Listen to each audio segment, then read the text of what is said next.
네, 여러분 반갑습니다. 큐스타디 권태원 선생입니다. 자, 오늘 여러분 교재 세럼 7에 나와 있는 이제 교대급수의 판정법에 대해서 우리가 라이프니츠의 정리라고도 하는데, 자, 우리가 급수 중에 교대급수라고 하는 것은, 자, 여러분 보다시피 이 부호가, 자, 요 A1은 그냥 A1인데 두 번째는 마이너스 A2, 그 다음은 이제 플러스 A3, 마이너스 A4 이와 같이 요 수열의 항들의 부호가 이렇게 플러스 마이너스 교대로 진행되는 이와 같은 급수를 우리는 뭐란다? 교대급수라고 한다는 거죠. 그러면 이제 교대급수를 우리가 판정할 때, 교대급수의 수렴 여부를 판정할 때는 두 가지 조건을 만족하면 우리가 이 교대급수는 수렴한다라고 할 수 있는데, 첫 번째는 요 AN이 AN 플러스 1보다도 크거나 같다. 자, 그러면 여기서 AN 플러스 1이라는 개념은 이 교대급수에서 이 부호는 다 무시하고, 자, 무슨 말이겠죠? 부호는 다 무시하고 A1, A2, A3 이렇게 나가는 이 자체의 값들은 다 양수죠. 부호는 다 무시하고 A1, A2, A3 얘네들만 AN들만 독자적으로 생각했을 때 AN 값들이 점점 어떻게 된다? 작아지고 있어야 된다, 그런 뜻이죠. n번장이 n 플러스 1번장보다 크거나 같다는 것은 이건 감소를 보여주는 거죠. 그리고 an 그 자체의 극한값은 이렇게 0이다. 그러니까 요 첫 번째 조건과 두 번째 조건을 우리가 만족한다라고 했을 때에 주어진 교대급수는 그때는 뭐한다? 수렴한다라고 판단할 수 있다는 얘기죠. 자, 뭐라고요? 우리가 주어진 교대급수에서 부호는 다 떼버리고 요 A1, A2, A3, A4 이렇게 나가는 이와 같은 값들, 부호를 제거시킨 항들만 놓고 생각했을 때에 그 항들의 값들이 첫째는 감소해야 되고, 둘째는 그 항들 값들의 극한값이 0이 되어진다 라는 이 두 조건을 만족하면 이런 형태로 주어진 교대급수는 뭐한다? 수렴한다라고 판단한다는 거죠. 자, 그러면 이제 왜 수렴하는지를 우리가 이제 확인해 봐야 되겠죠. 자, 우리가 여러분들이 어떤 급수의 수렴 여부를 보이는 가장 기본적인 우리 생각은, 여러분 고등학교 때 배웠던 생각이 뭐냐면 부분합의 극한값이 뭐다? 부분합의 극한값이 지금 존재한다는 사실을 우리가 보이면 우리가 어떤 급수의 수렴 여부를 우리가 그 수렴 여부를 우리가 보인 셈이다, 이런 얘기를 합니다. 자, 무슨 얘기냐면, 자, 여기에서 여러분들이 보다시피 주어진 요 교대급수는 우리가 굳이 표현해보면 마이너스 1의 K승 곱하기 A의 지금 K, 요렇게 우리가 표현할 수 있겠죠. 자, 뭐 K 마이너스 1승 정도 요렇게 하면 되겠네요. 자, 그러면 K 값 대신에 보다시피 이제 1이 들어가면, 여기 1이 들어가면 마이너스 1의 0승이 되고 A1이 되니까 요 값이 나오겠죠. 그리고 K 대신에 2를 대입하면, 자, 요거는 마이너스 1의 1승이 되어지기 때문에 부호는 음이 되면서 요게 A2가 나오겠죠. 이런 식으로 진행되는 이와 같은 급수가 있는데, 자, 우리가 이 급수의 n번째까지 합, 또는 우리가 k번째까지 합, 그것을 우리가 부분합이라고 그러죠. 이 부분합. 부분합 sk를 생각했을 때에, 내지는 부분합 sn을 해도 상관없죠. sn을 해보겠습니다. n번째까지 합 부분합 sn을 우리가 생각했는데, 만약에 우리가 리미트 n이 무한대로 갔을 때에, 자, 요 sn의 극한값이 이렇게 적당한 값 s라는 값으로 이렇게 수렴하더라. 이렇게 되어진다 그러면, 자, 요 급수의 부분합 sn의 극한값이 이렇게 수렴하는 값을 갖는다라고 하면 주어진 급수는 우리가 수렴한다라고 얘기하는 것이 우리 고등학교 때 배웠던 방법이랍니다. 그런데 우리가 부분합의 극한값이 이렇게 존재한다라고 하는 것을 우리가, 요 말은 또 어떤 말하고 같은 말이냐면, 우리가 부분합을 생각했을 때에 우리가 짝수 번째까지 합의 부분합을 우리가 S의 2n이라는 거죠. 자, 그리고 홀수 번째 한까지 합을 우리가 부분합으로 나타내면 S의 2n 플러스 1이라는 거죠. 자, 무슨 말이겠죠? 그러면 우리가 2n번째 항, 즉 짝수 번째까지의 부분합의 극한값을 조사해 봤더니 그것이 S가 되어지고, 홀수 번째 항까지의 합이 S의 2n 플러스 1이죠. 홀수 번째 한 가지 합의 부분합의 극한값을 조사해 봤더니 그게 S가 나왔다. 요 두 값이 일치하는 값이 나왔다. 자, 여기서 요 표현이 요 말하고 요 말하고 같다는 거죠. 자, 요것은 뭐죠? 임의의 자연수 n번째, 임의의 자연수 n번째까지의 부분합이 S일 때 S라는 말하고, 우리가 임의의 자연수 n번째까지 부분합의 극한값이 S라는 말하고, 예, 짝수 번째 한 가지 합의 짝수 번째 한 가지를 나타내는 부분합의 극한값이 S고, 홀수 번째 한 가지의 부분합의 극한값이 S라는 말을 하고, 무슨 말이겠죠? 그래서 요 S가 같은 값이 나왔다는 표현하고 요 표현하고 같은 말이 나는 거죠. 일단 여러분들이 고등학교 다 배웠던 애인데 혹시 다 그쵸 까먹으신 분들 위해서는 다시 복습을 시킨답니다. 다시 한번. n이 무한대로 갈 때에 sn의 극한값이 S라는 말하고, n이 무한대로 갈 때 sen의 극한값이 S이고 sen 플러스 1의 극한값이 S가 된다는 말하고 같은 말이에요. 이 말과 이 말이 뭐하다? 같은 말이라는 거죠. 그러니까 sn의 극한값이 우리가 S가 된다는 사실을 보일 적에 필요에 따라서는 sen의 극한값이 S이고 and sen 플러스 1의 극한값도 S라는 사실을 보여주면, 이걸 보여주면 그것은 곧 이것을 보여주는 것과 같다라는 거. 일단 여러분, 요 기초적인 여러분들이 먼저 요 상식을 먼저 알고 있어야 된답니다. 자, 그러면 이제 우리가 요런 여러분들이 기본 상식을 전제로 하고 요 문제를 우리가 한번 접근해 보겠습니다.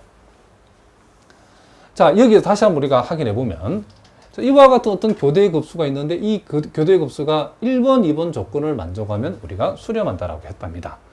자, 그러면 첫 번째, 우리는 이렇게 진행되는 이 교대 급수의 첫 번째는 SEK 짝수 번째까지의 합을 우리가 요렇게 우리가 적고 기억을 했답니다.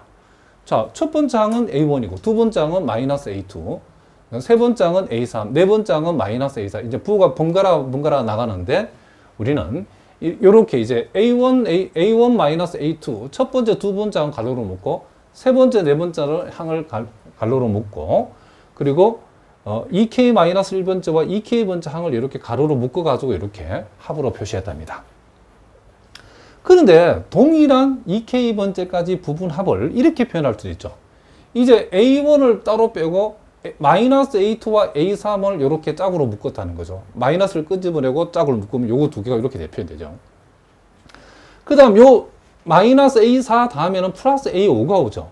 거기에서도 네 번째, 다섯 번째 항도 짝으로 묶었는데 마이너스를 끄집어내서 A4 빼기 A5가 되도록 이런 식으로 우리가 이제 짝을 묶었다는 거죠. 그러면 우리가 제일 마지막 번째는 EK 번째 항이 마이너스 A, EK로 남을 것이고, 그 직전 두 개에서 마이너스를 묶어내게 되면 A의 EK 마이너스 2 빼기 A의 EK 마이너스 1이 되어지겠죠. 자, 동일한 내용을 우리가 가로를 우리가 묶는 방법을 달리했을 뿐이랍니다. 자, 그러면 이제 우리가 요 기억관연에서 먼저 여러분들이 우리가 여기서 첫 번째 전제 조건이 부호를 떼고 an 자체만 봤을 때는 an 값들은 가면 갈수록 어떻게 된다? 감소하고 있다는 뜻이죠. 그렇죠? 작아지고 있다는 거죠. 그러니까 항의 넘버가 커지면 커질수록 무슨 말이겠죠? 작아진다는 거죠. 그러면 우리가 이 말에 의하면 분명히 요 가로 안에 있는 값은 플러스 값이죠. 그렇죠? 왜냐하면 A1 값보다는 A1 값보다는 요 A2가 작다는 얘기죠. 자, 요 말도, 요 가로도 뭐죠? 플러스죠. 왜냐하면 A3보다는 A4가 작기 때문에. 자, 이 말에 의해서. 그러면 요 값도 플러스죠. 그러니까 요 값도 플러스고, 요 가로 안에 들어있는 모든 값들은 몽땅 다 뭐가 된다? 플러스가 되어진다는 것을 일단 알 수 있죠. 자, 그럼 우리가 먼저 기억에서 뭘 생각할 수 있냐면, 이와 같이 최소한, 그쵸? 이 가로 안의 값은, 요 표현에 의해서 같든지 크든지, 그러니까 이 가로 안의 값은 플러스가 되든지, 만약 요 두 값이 같은 값이 된다면 0이 될 수 있겠죠. 그렇죠? 그래서 0보다는 크거나 같다. 여기 표현대로 하자면 양수 또는 0이다 그랬기 때문에 요 값도 0보다 크거나 이런 값들이 몽땅 다 최소 0보다는 다 크거나 같은 값들의 합이 지금 SEK이기 때문에 SEK라는 것은 최소한 0보다는 크거나 같다는 사실을 알 수 있죠. 요게 우리가 기억에서 우리가 나온 내용이랍니다. 기억에서. 그 다음에 이제 우리가 니은을 살펴보면, 자, 봅시다. 요 값이 플러스 값이죠. 요 값도 플러스 값이고, 요 값도 플러스 값이고, 요 값 역시도 우리가 어쨌든 모든 항이 다 양으로 구성됐다 했기 때문에 부호를 떼고 A1, A2, A3 자체만 봤을 때는 몽땅 다 양수 값이라 했기 때문에 요 값도 플러스 값이랍니다. 그러면 여기에서 A1이라고 하는 요 값에서 이만큼을 빼고 이만큼을 빼고 이만큼을 빼고 이만큼 양수인 이와 같은 값들을 뺀 거하고 SEK하고 일치한다는 것은 SEK보다는 A1이 훨씬 크다는 얘기죠. 자, 무슨 말이겠죠? SEK라고 하는 값은 A1에서 이런 만큼, 이런 양수값, 이런 양수값, 이런 양수값, 이런 양수값을 빼야만이 SEK가 A1하고 같다는 것은 A1이 적어도 SEK보다는 한참 크다는 얘기죠. 그렇기 때문에 우리는 여기에서 니은에서 요게 성립한다는 것을 알 수 있죠. SEK는 A1보다는 확실히 작다. 이런 얘기를 합니다. 자, 무슨 말이겠죠? 자, 그리고 여러분들 이제 요 참고를 한번 봅시다.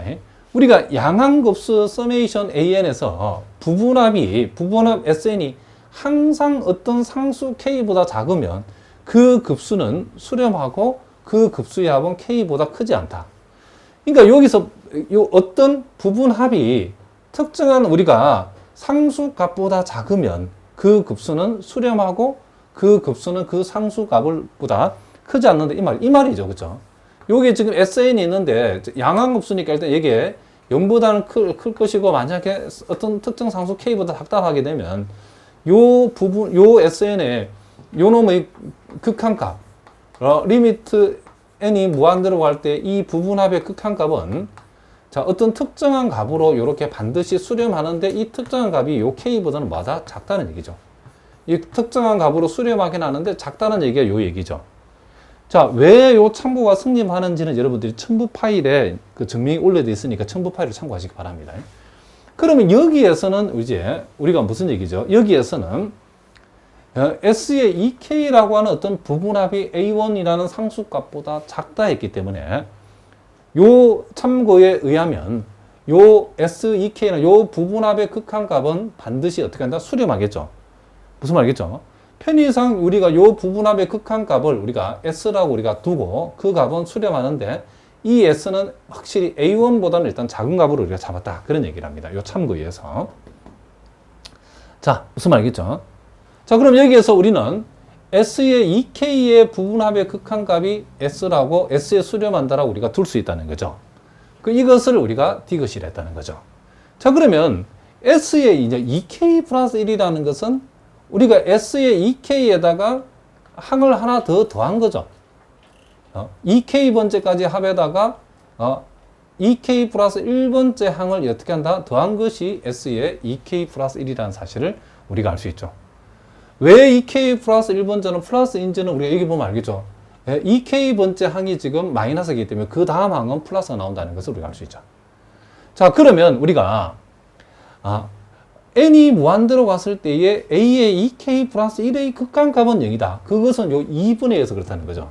우리가 n이 무한대로 갔을 때 요 an 자체의 극한값이 0이라는 것은 무슨 말이겠죠?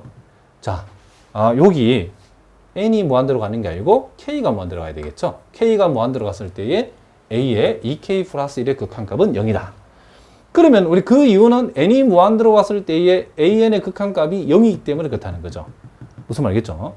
an의 극한값이 0이기 때문에 요 n 대신에 ek 플러스 1을 여기다 n 대신에 ek 플러스 1을 여기다 집어넣는다 하더라도 그 극한값은 0이라는 것은 자명한 얘기죠. 그러면 우리가 자, 이제 그러면 리미트 k가 이제 무한대로 갈 때 s의 ek 플러스 1의 극한값이라는 것은 s의 ek 플러스 1이라는 것은 s의 ek에다가 ek 플러스 1번째 항인 요것을 더한 거와 같기 때문에 이렇게 표현할 수 있죠. 그런데 우리가 디귿에 의해서 k가 무한대로 할 때 sek의 극한값은 s가 되어지고 금방 요 식에 의해서 k가 무한대로 할 때 ek 플러스 1의 극한값은 0이 됐기 때문에 결국 SEK 플러스 1의 극한값 역시도 뭐가 된다? S가 되어진다는 사실을 우리가 알 수 있죠. 자, 그러면 우리가 요 증명 시작하기 전 선생님이 서두에 설명했던 그 이론을 여러분 생각해 보시면 우리가 디귿번에서 우리가 짝수 번째 한 가지의 부분합의 극한값이고 요 리얼은 홀수 번째 한 가지의 부분합을 나타내죠. 그럼 짝수 번째 한 가지 합의, 부분 합의 극한값이 S이고, 홀수 번째 한 가지의 부분 합의 극한값도 역시 S가 되었다는 것은 T극과 리을, 요 말에 의해서 우리는 결국 임의의 자연수 n번째까지 부분 합의 극한값이 S라고 할 수 있죠. 그러니까 S의 2K의 극한값이 S고 S의 2K 플러스 1의 극한값도 S가 되었다는 것은 SN의 극한값이 S라고 할 수 있다. 이런 얘기죠. 그럼 요 SN이라는 것은 요 주어진 교대급수의 부분합이기 때문에 부분합의 극한값이 이렇게 S가 되었다는 것은 주어진 교대급수는 뭐한다? 수렴한다는 결론에 도달한다. 이런 얘기를 합니다. 자, 그래서 우리가 이제 다시 결론을 다시 한번 확인해 보려면 우리가 어떤 교대급수의 수렴 여부를 판단하라고 했을 때는 두 가지를 만족해야 된다. 첫째는 요 부를 다 떼버린 요 A1, A2, A2K, A2K 나가는 요 A 값들의 그쵸. A 값들만 놓고 생각했을 때 그 A 값들이 감소해야 된다는 거죠. 점점점 작아져야 된다. 그리고 그 A 부를 뗀 A 값들의 일반항 AN의 극한값이 뭐가 돼야 된다? 0 돼야 된다. 요 두 가지를 만족하면 주어진 교대급수는 뭐한다? 수렴한다라고 우리가 판단하면 된다는 거죠.